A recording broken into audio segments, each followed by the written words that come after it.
Hello, everybody, and welcome to York City Chronicle. I am Connor, and with breaking news and shocking news, Stuart Maynard has left York City. He's left his role as first team manager with immediate effect. I think it's an absolute travesty. But York have released their statement, so I'm going to read this first and I'll give you my thoughts. York City Football Club can confirm that Stuart Maynard will be leaving his role as first team manager with immediate effect. This has not been an easy decision, and it is not one the board has taken lightly. Ultimately, it comes down to a difference in direction and vision for the football club. We recognise that from the outside this may look like a strange or difficult decision to understand, but we believe that in the long term the football club will be in a stronger position because of it. Another step towards the vision we as custodians of this club believe will deliver sustained success. Like every one of you, we love this football club and we would never make a decision we didn't believe was in its best long-term interest. We hope our track record of improving year on year has earned us a degree of trust, and we understand that not everyone will agree with or fully understand this decision right away. We'd like to thank Stuart for his contribution to York City FC and wish him well for the future. What a load of shit is all I can say. I think it is an absolute slap in the face to Stuart Maynard. I think it's a slap in the face to the players who left everything on the pitch for Stuart Maynard. And I think it's a slap in the face to every single fan who got behind Stuart Maynard. I think it's absolutely ridiculous to part ways with a manager 2 weeks, less than 2 weeks, or just over 2 weeks-ish, before the League Two season starts. This is a man who lost 5 games as York manager, just 5, had a 100-plus point season and won the National League and got York back into League Two after over a decade of being out of it. It's ridiculous. And there's a lot of speculation. Obviously, I'm not on York City's payroll, so I'm not gonna praise their decisions, and I'm also not a hater, so I'm not going to sit here and stand here saying we should march against the Uglers. I'm a York City fan who does this out of passion, but I have to be honest and say when I think something is a huge mistake, and I think this is a huge mistake. The only thing I'm thinking, and I have no evidence to back this up, all I can think is, has Matt Ugler or the board or whoever managed to have talks with a more established manager, and this is just a way of getting Maynard out the door to bring somebody else in. I don't know what else it could be. There's a lot of people saying in the supporters group how it feels like Matt Ugler doesn't like people to stand up for him, with Hinchelwood going the way Hinchelwood went, and now Maynard going the way Maynard has gone.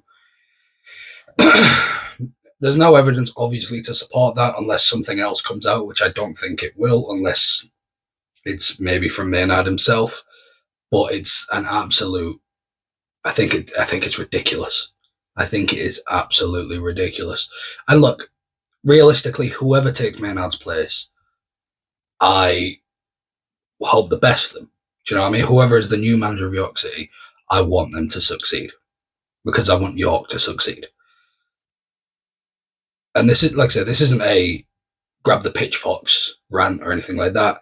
I just think it's very concerning how we've gone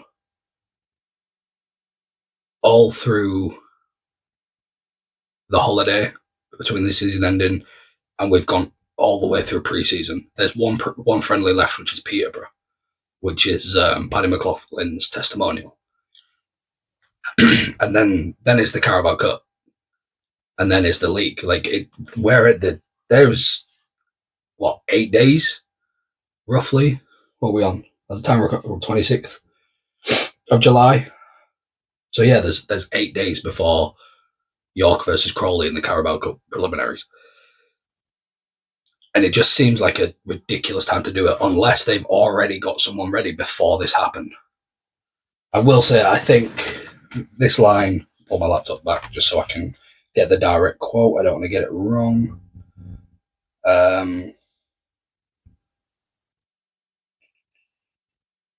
We hope our track record of improving year on year has earned us a degree of trust.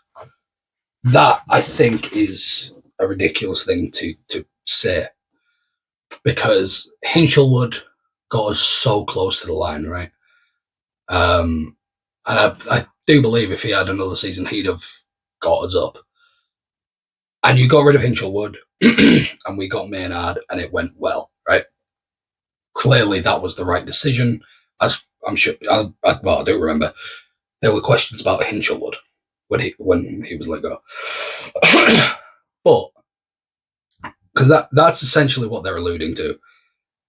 I think saying, essentially, oh well, we got rid of him and it worked, so trust us again. If I ask somebody to give me the lottery numbers and they give me winners, I can ask them to do it the next week, but I'm still not going to believe that they're going to give me the correct numbers again. That's kind of how this feels. It feels like the Hinchelwood to Maynard transition was so successful that automatically we should believe it's going to happen again. Whereas Hinchelwood's, where York were when Hinchelwood left wasn't a low point. You know what I mean? Maynard did amazing, and I gutted he left. But York weren't exactly free falling when Hinchelwood was let go. Do you know what I mean? It isn't like Maynard came in and stopped us from being relegated and then had an underdog story. That's kind of how they're coming across. And I don't know if it's because it is a ridiculous decision from a fan base, but I don't know. There's no other point to this other than breaking the news. There's no evidence or anything else come out about it. But I just felt like it's so mental. Like, it genuinely is.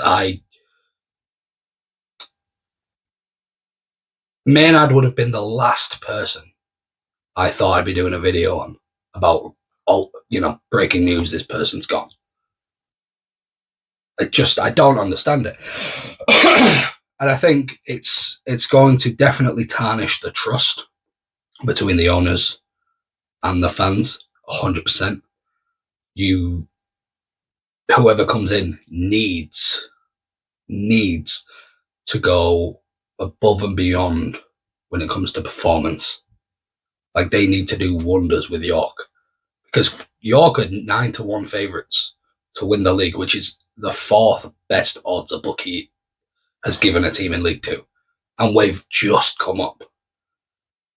And that's because it's Maynard's system, is what he's done with the team. I don't know who else. Who can you bring in? Like, I don't know who you could pull into that position and make the fans feel like, yes, this person is taking us to the top. Do you know what I mean? So it's a difficult situation. It's a very strange situation as a fan. But I don't know. We've just got to try. I mean, we have to support whoever comes in. That's a given. No, I don't think anything's going to change by people complaining. We should complain, and we have every right to complain. That's our right as fans. It's our club. It was our club before the Uglers came in. It'll be our club when the Uglers sell up. So we do have a right to say our piece. But I think realistically, nothing's going to change, right? So I think we've just got to keep an eye on. We've got to hope and pray that the Uglers can go 2 for 2 with perfect calls for first team coach. Thanks for watching the York City Chronicles. I've been Connor. Comment, like, subscribe, and we'll see you next time.